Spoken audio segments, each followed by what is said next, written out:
और उसमें जब एक ऐसे समय आया 20 वर्ष तक लगातार नेतृत्व ले रहे डॉक्टर श्रीमान प्रसन्न कुमार पाठशानी जी भुवनेश्वर के सांसद रहे। इन्होंने इस विषय को इतना जोर शोरों से उठाए, हम लोगों के साथ देखे जैसे हमने उनकी दिल की बात बताई।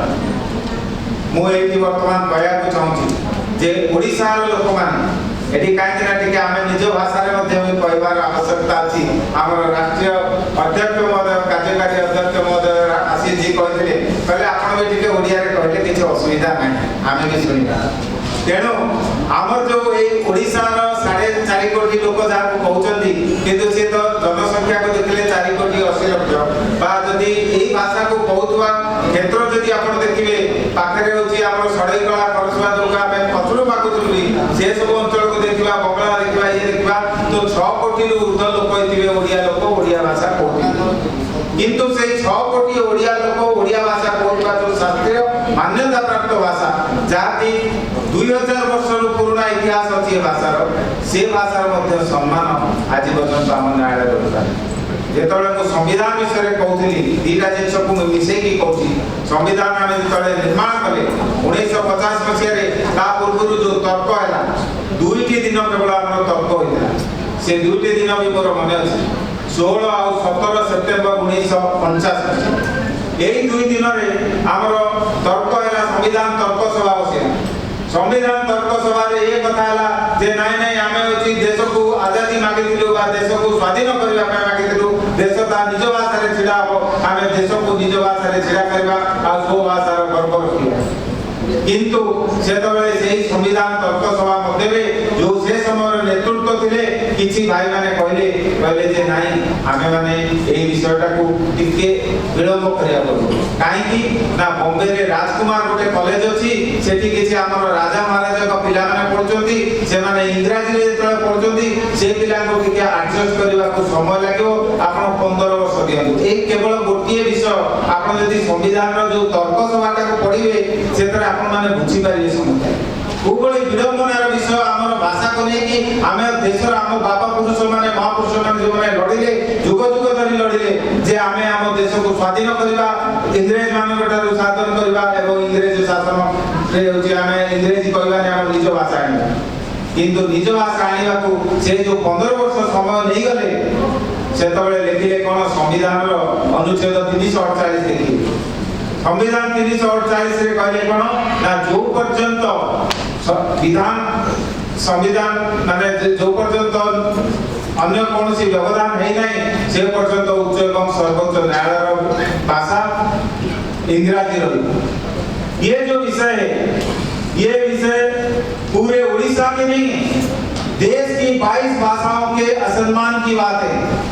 मगर साथ में एक दूसरी चरण में इन्होंने लिख दिया राज्यपाल के अनुमोदन क्रम राष्ट्रपति उस राज्य का राजभाषा को अपने राज्य का राजभाषा को उच्च न्यायालय की भाषा कर सकते हैं। अभी सभी के मन में यह आएगा कि क्या देश में कोई भी भाषा हमारा दूसरा भाषा नहीं चलता है। जो 4 प्रदेश थे उत्तर प्रदेश मध्य प्रदेश बिहार और राजस्थान ये 4 प्रदेश की भाषा जो है इन्होंने अंग्रेजी से हटाकर हिंदी कर दी हिंदी भाषा भाषी क्षेत्र में। मगर क्या बाकी भाषाओं के लिए कोई ऐसे प्रावधान नहीं था? है प्रावधान मगर हमारी मानसिकता नहीं है या हम लोगों की ये सोच नहीं है। ऐसे विषय को भी डॉक्टर प्रसन्न पाठशानी जी भी जो संसदीय सलाहकार समिति में भी उन्होंने बोले कि आपने प्रादेशिक भाषा को जब तक जितना देर करोगे सम्मान दिलाने में देश अपनी 100 भाषा में खड़ा नहीं हो पाएगा। आज जो विषय है फिर भी हम कह रहे हैं कि ये जो मानसिकता लोगों ने मन में लगा लिए कि ये फिरंगी भाषा हमारी पुस्तक है कई विषय है इसको तो हम बदल नहीं सकते मगर वो गलत है। आज जो अंतर्राष्ट्रीय स्तर से जो देश की जो उन्नति है चाहे वो नरेंद्र भाई मोदी जी की हो चाहे वो उड़ीसा में नवीन पटनायक की हो देश पूरा लगा हुआ है उठने के लिए ऊपर खड़े होने के लिए। देश की भाषा भी जो हमारे साहित्यिक हैं जो कवि हैं कवियत्री हैं जो इन्होंने जो भाषा को बड़ा किए इस विषय को बड़ा किया और इस भाषा को भी बड़ा किए और इस विषय के ऊपर जब हम विश्व की तरफ देखते हैं तो विश्व चाहता है कि हमें तो 2-4 भाषा सीखना ही पड़ेगा। चाहे मराठी सीखें और हिंदी सीखें चाहे दरकार पड़े जरूरत पड़े तो उड़िया भाषा भी सीखना पड़ेगा या तमिलनाडु की भाषा भी सीखना पड़ेगा। तमिलनाडु से सुदूर हमारे नेत्री अपने वहां से आए हुए, हमने पीछे राष्ट्रीय निरंजन यात्रा भी की। तमिलनाडु की जो उच्च न्यायालय की भाषा, वहां पर हमारी बात रही थी कि तमिलनाडु उच्च न्यायालय की भाषा तमिल हो। जब उसकी हम नारा दे रहे थे, क्या नारा दे रहे थे तमिलनाडु में जाके भारतीय भाषा आंदोलन में, मक्कली नीति मक्कली मोदी, मक्कली नीति मक्कली मोदी, मतलब जनता को न्याय जनता की भाषा में मिले। ये विषय हमारे तमिलनाडु से जुड़े हुए नेतृत्व वो भी कर रहे थे। साथ में हमारे बंगाल के भी नेतृत्व हैं, इन लोगों की भी हमने सुने।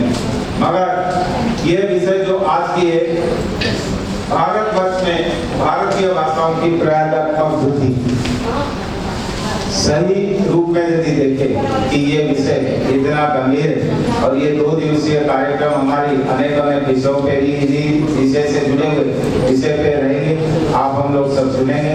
आज ये जो प्रारंभिक सत्र है, इस सत्र में हमने डॉक्टर श्रीमान प्रसन्न पाषाण जी को सुनेंगे, हमारे राष्ट्रीय अध्यक्ष श्रीमान आशीष राय जी को सुनेंगे। और इस क्षेत्र से भाषा, जैसे मैं कह रहा था कि उड़िया भाषा सामान्य भाषा, हिंदी भाषा कर सकते हैं। जो लोग कहते हैं ना कि इंग्लिश में कोर्ट में चलाना है, तो उड़ीसा में आप हिंदी में यदि कोई बाहर क्षेत्र का, तमिलनाडु का कोई अधिवक्ता आके उड़ीसा उच्च न्यायालय में हिंदी में करता, हमें क्या दिक्कत है? उसी तरीके से जब बंगाल में जाएंगे तो बंगाल के साथ हिंदी भी हो जाएगा। अगर आप यदि देश की भाषा को बड़ा नहीं करोगे तो नहीं होगा। मगर इस देश में देश की हमें बहुत आगे जाते हैं। देश की प्रधानमंत्री अभी 15 अगस्त 2023 को लाल किला से अपने उद्बोधन देते हुए कहा कि मुझे गर्व है कि देश की जो न्याय व्यवस्था है, न्यायपालिका है, अपनी भाषा में कार्य करने के लिए लड़ने लगा। और हमारे DY चंद्रचूड़ साहब ने जो अपने माननीय मुख्य न्यायाधीश है देश के, इन्होंने सर्वोच्च न्यायालय की भाषा में बहुत चीज की कार्य कर रहे हैं, जिसके ऊपर अपनी कई भाषाओं में भी अपने आदेश आने लगे। उसके साथ साथ हम लोगों को भी उड़ीसा में बैठे गर्व उसी दिन हुआ जब हमने 31 पन्नों की एक जजमेंट उड़िया भाषा में भी मिला। माननीय न्यायाधीश यहाँ से अपना उड़ीसा उच्च न्यायालय की भाषा भी इन्होंने उड़िया भाषा में भी प्रकाशित की। मगर इस विषय में अनेकों कार्य बाकी। आजादी हम लोगों ने लड़े, हमारे बाप परदादाओं ने इन्होंने लड़े, मगर उनकी जो भावना थी, लगता है कहीं ना कहीं पे हम जाने अनजाने में उस भावनाओं पे कहीं ठेस पहुंचाना है। तो देश की जब न्याय प्रक्रिया अपनी भाषा में चलने लगेंगे, बाकी सभी कार्य अपने आप चालू हो जाएगा। अभी पाषाणी जी हम लोगों के साथ है, आप सबको जानकर खुशी होगा, 6 वर्ष पहले आपने भारतीय भाषा आंदोलन के नेतृत्व के साथ जब काम करते हुए बोले कि नहीं उड़ीसा में भी उड़िया भाषा चलना चाहिए। 3 दिन बाद उड़ीसा के सरकार, ये नहीं की सरकार है, सरकार को भी लगा नहीं नवीन पटनायक जी के कितने उदारवादी नेतृत्व है, एक अच्छे बलिष्ठ नेतृत्व है। उन्होंने भी सोचा कि नहीं उड़ीसा की भाषा भी उड़िया भाषा में करना चाहिए। उन्होंने कम से कम जो है सारे जो दुकान से लेकर हर चीज का नाम पटल वगैरह उड़िया में कर दिया। जब हम राष्ट्रीय भारतीय भाषा आंदोलन की राष्ट्रीय क्या करने की तय कर दी, आप लोगों को सबको पता होगा, गर्व भी होगा कि 5 दिन पहले माननीय उड़ीसा के मुख्यमंत्री उड़ीसा के कई और विषय के ऊपर भी उड़िया भाषा में भी करने के लिए भी उन्होंने स्वीकृति दे दी। मगर हमारी ये जो रण है, रण नहीं कह सकते, ये जो बातें हैं जो जिसको जनता के बीच में हम रखना चाह रहे हैं वो सबकी विषय है। इसमें कोई दल विशेष से हम लोग काम करते हैं, किसी पर्टिकुलर दल के लिए या किसी के लिए हम लोग नहीं करते हैं। और ये विषय देश की जनता की विषय है और जो अनुच्छेद 348 है वो अस्थायी है और इसी के ऊपर हम सुनेंगे। मैं अभी सबसे पहले अनुरोध करूंगा हमारे बीच में अपने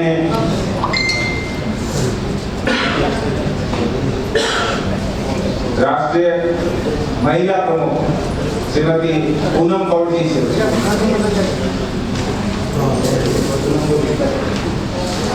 कुछ एक वो आगे पूनम जी से मैं अनुरोध करूंगा। आपने जो महिला क्षेत्र में देश में आए नेतृत्व में आप देख रहे होंगे, हमारे भुवनेश्वर बाहर हो चाहे अन्य स्थान हो, हम लोग तो ये विश्वास करते हैं 50% रिजर्वेशन तो हर चीज में होना चाहिए। तो पूनम जी की जो नेतृत्व है, मैं आपसे कहूँगा कि आपने चाहे राष्ट्रीय वीरांगना यात्रा काशी से झांसी तक की देखे हो, कभी दूर सुदूर मदुराई में भी उच्च न्यायालय में पहुंचे, कन्याकुमारी से, चेन्नई से कन्याकुमारी तक। तो मैं अनुरोध करूंगा पूनम जी से, आप आए।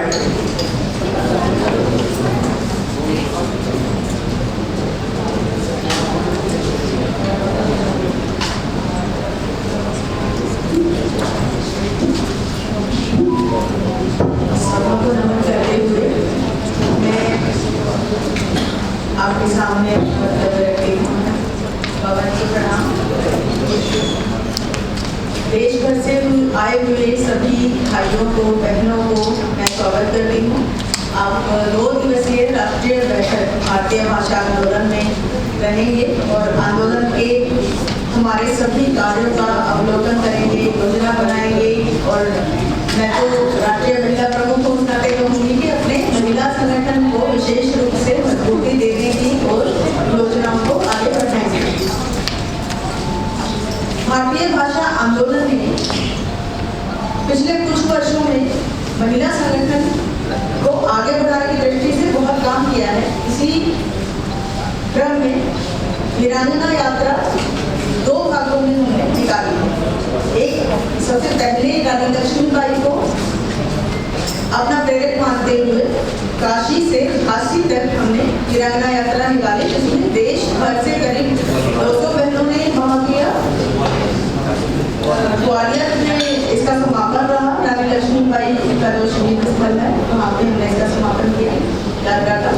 देश भर से 200 बहनों ने लगभग इसमें पूरी यात्रा में वो 1 सप्ताह के लिए हमारी यात्रा रही। रानी लक्ष्मीबाई के जीवन से जुड़े हुए जितने भी स्थल थे, उनपे हमने कार्यक्रम करे, जन जागरण आंदोलन अभियान चलाया और महिला जो नेतृत्व है स्थान स्थान पर, उनको जोड़ते हुए यात्रा को आगे बढ़ाया, ताकि हमारी बहनें अपनी भाषा के इस संग्राम में अपनी भूमिका निभा सके। वो इस आंदोलन में किसी भी प्रकार से अपने हिस्से का काम कर सके, उनको जोड़ने के लिए ये यात्रा की गई। और ये एक अद्वितीय और सफल यात्रा थी। अभी तक किसी भी संगठन के द्वारा इस प्रकार के प्रयास नहीं किए गए और खासकर अपनी मातृभाषाओं के समर्थन के लिए भी इस प्रकार के अद्वितीय प्रयास आंदोलन के लिए ही पहली बार किए गए।